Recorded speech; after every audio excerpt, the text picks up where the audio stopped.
اعتدال میں رہ کے کرو سارا کام، لیکن میانہ روی میں، اعتدال میں۔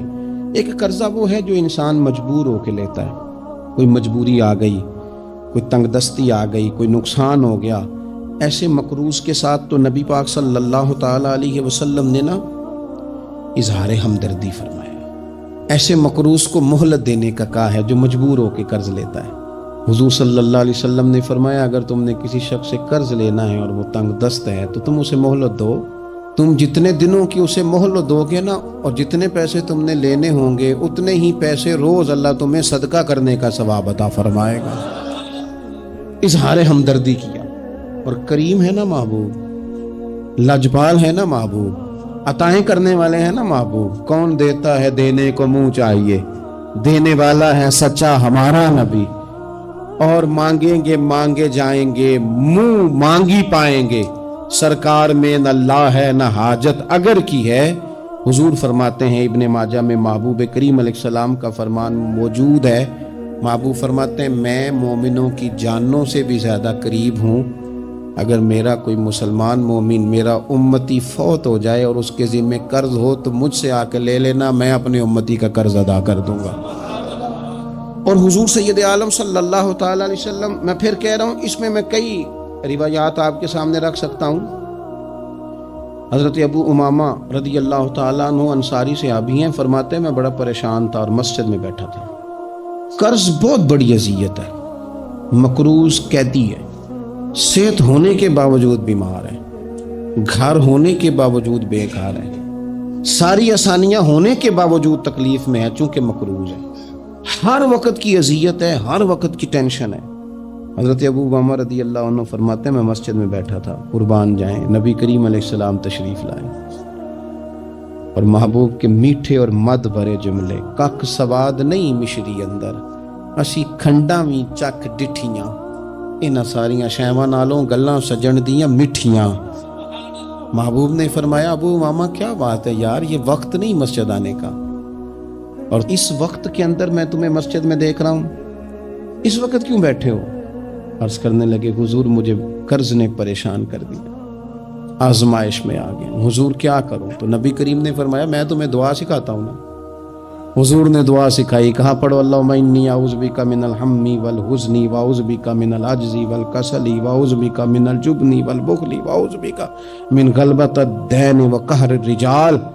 فرمائے اس دعا کو پڑھا کرو اللہ خیر کر دے گا۔ حضرت ابو امامہ فرماتے ہیں لوگوں میں نے یہ دعا پڑھی، میرے نصیب دیکھو، پڑھی میں نے پر سیکھی میں نے ڈائریکٹ حضور سے، میں نے یہ دعا پڑھی اللہ نے میرے قرضے بھی دور کر دیے اور میرے غم بھی سارے دور کر دیے۔ ہمارے تو وظیفے میں اعلیٰ حضرت نے اس دعا کو شامل کر دیا، اور میں اسے پڑھو، صبح بھی پڑھو شام بھی پڑھو، غم بھی دور ہوں گے قرضے بھی دور ہوں گے۔ اور یہ روایت سنن ابو داؤد شریف میں موجود ہے۔ عزیز بھائی نبی پاک اظہار ہمدردی کرتے، لیکن جو بندہ جان بوجھ کے قرضہ لے، جان بوجھ کے قرضہ لینے سے مراد کیا ہے؟ شہرت کے لیے، دکھاوے کے لیے، زیادہ خرچے کرنے کے لیے، مہنگی شادی کرنے کے لیے جو بندہ قرضہ لے، اس کے بارے میں پتہ ہے رسول کریم صلی اللہ تعالی علیہ وسلم نے کیا فرمایا؟ محبوب فرمانے لگے یہ المستدرک میں موجود ہے، ذرا لفظ دیکھیے گا حدیث کے، حضور فرمانے لگے میں کفر اور قرض سے اللہ کی پناہ مانگتا ہوں۔ میں کہہ چکا ہوں کہ شارحین حدیث نے لکھا یہ وہ والا قرض ہے جو بندے نے شہرت کے لیے لیا، خرچے بڑھانے کے لیے لیا، مہنگی شادی کرنے کے لیے، دکھاوے کے لیے کام کرنے کو لیا، مجبور نہیں تھا جان بوجھ کے لیا۔ حضور فرمانے لگے میں کفر اور قرض سے اللہ کی پناہ مانگتا ہوں۔ تو صحابی نے عرض کی یا رسول اللہ آپ قرض اور کفر کو برابر کر رہے ہیں، ایک جگہ ذکر فرما رہے ہیں؟ تو حضور نے فرمایا ہاں میں ایک جگہ ذکر کر رہا ہوں، میں ان دونوں کا ذکر اکٹھا کر رہا ہوں، کفر اور قرض۔ اتنی بڑی بات، اعتدال میں رہیں، کم سے کم قرضے، اور یہ سارا کچھ ہو سکتا ہے، کوئی مشکل کام نہیں ہے۔ دوسری بات، ایک تو شادی میں خرچ کم سے کم کریں تقریبات میں، اور دوسری بات یہ کہ تھوڑا سا نا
تیسری گزارش تقریبات کے حوالے سے، تیسری اور آخری یہ ہے کہ ہم نہ شادی ہو، بیاہ ہو، کوئی بھی معاملہ ہو، ہمارا یہ مزاج بن گیا ہے کہ ہم نہ تعلقات نبھاتے ہیں۔ دفتر کے لوگوں کو بلائیں گے، ہمارے جو بزنس کے متعلقہ لوگ ہیں ان کو دعوتیں دیں گے، جن لوگوں سے ہمیں کوئی سیاسی سماجی کام پڑ سکتا ہے انہیں بلائیں گے۔ دعوت بھی کبھی کھلائیں گے تو کوشش کریں گے اس بندے کو کھلائیں جو بندہ نا جس کی ذرا فوٹو صحیح آتی ہے، لائکس اچھے ملتے ہیں۔ اسی طرح کا معاملہ شادی میں ہم نے کر لیا ہے، صرف اپنے فائدہ دیکھ کے، نفع دیکھ کے، بلکہ اخباروں میں بعض میں خبر آتی ہے فلاں کے بیٹے کا ولیمہ سیاسی اجتماع بن گیا، غربا کو موقع نہیں ملتا۔ ہمارے استاد صاحب بات سنایا کرتے تھے، وہ فرماتے تھے کہ ایک آدمی کو کسی نے بلا لیا شادی پہ، تو کسی گیراج میں کسی ورکشاپ پہ کام کرتا تھا، تو وہ نہ وہیں سے کپڑے نہ بدل سکا، انہی کپڑوں میں اسی طرح آلودہ تھے کام کے ساتھ۔ اس نے کہا کہ اگر میں گھر گیا تیار ہونے تو وہ لیٹ نہ ہو جاؤں، تو اسی طرح چلا گیا۔ اس کو چوکیدار نے اندر ہی نہیں جانے دیا، کہا تو کدھر آ گیا؟ اس نے بڑی کہا بھی مجھے بلایا ہے، میرا تعلق ہے۔ اس نے کہا نہیں تجھے کیسے بلا لیا؟ کیونکہ اسے پتا تھا نا ان لوگوں کا تو اسٹیٹس ہی اور ہے، غریب آدمی ان کی دعوت میں۔ اس نے کہا جا تجھے نہیں بلایا، اندر ہی نہیں گھسنے دیا۔ اب وہ جلدی سے گاڑی بھگا کے گھر گیا، وہ کاٹن شاٹن مایا شایا تگڑے کپڑے، ویسٹ کوٹ، اچھے طرح سوٹ بوٹ پہن کے جب وہ واپس لوٹا نا تو اس نے جناب خود سے اسی چوکیدار نے خود دروازہ کھولا، اندر بھیجا۔ اب وہ جب کھانا شروع ہوا نا تو اس نے ایک ڈونگا لیا سالن کا اور اپنا کرتا پکڑ کے اس میں ڈبو دیا، پھر دوسرا کرتا ڈبو دیا۔ لوگوں نے کہا تم باولے تو نہیں ہو گئے، یہ کیا کر رہے ہو؟ اپنے کپڑے آلودہ کر رہے ہو سالن سے۔ کہنے لگا میری تو دعوت نہیں، دعوت تو کپڑوں کی ہے، اگر میری ہوتی تو مجھے تو پہلے بھی داخل ہونے دیتے، یہ تو ان کپڑوں کی دعوت ہے میاں، تو یہ چونکہ ان کی دعوت ہے تو انہیں کہہ رہا ہوں کھاؤ کھانا، میری تو ہے ہی نہیں دعوت، ان کو کھانا چاہیے، اس لیے کہ یہاں تو گاڑیوں کی دعوت ہے، یہاں تو کوٹھیوں کی دعوت ہے، یہاں تو دعوت اس بات کی ہے کہ بڑی بازاروں میں کون آیا ہے؟ رسول کریم صلی اللہ تعالی علیہ وسلم نے فرمایا ولیمے کے کھانوں میں بدترین کھانا، یہ صحیح بخاری ہے، فرمایا ولیمے کے کھانوں میں سے بدترین کھانا وہ ہے اس میں امیروں کو تو بلایا جائے پر غریبوں کو نہ بلایا جائے، وہ بدترین دعوت ہے۔ اس لیے بعض صوفیہ تو یہ فرماتے ہیں کہ کوشش کر کے نا بعض غریبوں کو منت کر کے لے آؤ اپنے ولیمے کی، اپنی تقریبات کی دعوتوں میں، تاکہ تمہارا کھانا اچھا کھانا تو بن جائے نا، تمہارا کھانا بہترین کھانا تو بن جائے نا، تمہارا کھانا اعزاز والا تو ہو جائے، کچھ تو غربا کو دعوت دے لو۔ لیکن ہماری تقریبات ہماری ذاتی معاملات کا حصہ بن جاتی ہیں۔ میں تو مذہبی تقریبات بھی دیکھتا ہوں، مذہبی تقریبات میں بھی ہماری پوزیشن کچھ اسی طرح کی ہے۔ میں اپنے بارے میں کئی دفعہ دوستوں کو کہہ چکا ہوں کہ دین کا خادم سمجھ کے دعوت دینا تو بڑی اچھی بات ہے، لیکن ہمیں برانڈ نہ بناؤ۔ ہمیں بہت جگہ بڑی اچھی طرح سمجھ آ جاتی ہے کہ بعض آدمی کا بات کرنے کا سٹائل کیا ہے، اور جو آدمی روز اتنی لمبی چوڑی تقریر کرتا ہے اس کو جب آگے کوئی شخص بات سنانے کی کوشش کرتا ہے تو پتہ چلو اکثر چل جاتا ہے کہ کہاں سے بات کر رہا ہے۔ چلیں جواب نہ دینا کئی دفعہ اخلاقی طور پر درست نہیں ہوتا۔ دینی تقریبات کو کوئی ضروری ہے کہ 600 آدمی 400 آدمی بیٹھے گا تو پھر ہماری محفل ہوگی؟ کوئی ضروری ہے؟ اس لیے تو غریب آدمی نے جلسے کو ہاتھ ڈالنا ہی چھوڑ دیا، جلسہ مہنگا ہی بڑھا ہے۔ غریب آدمی نہیں یہ کام کرتا، وہ کیسے محفل کرے گا؟ وہ تو آپ ساؤنڈ والے کے پاس جائیں تو کہتا ہے دور بدل گیا ہے، اب کہاں 1500 میں ساؤنڈ لگتا ہے۔ وہ تو چونکہ ہم نے ہر چیز کو برانڈ بنا دیا، کمرشل کر دیا، ماحول اور طرح کا بنا دیا، یہ کام نہ کریں۔ آپ اس کو دین ہی بنائیں اور یہ ذوق ہی رہے نا تو بھائی اس کے لیے پھر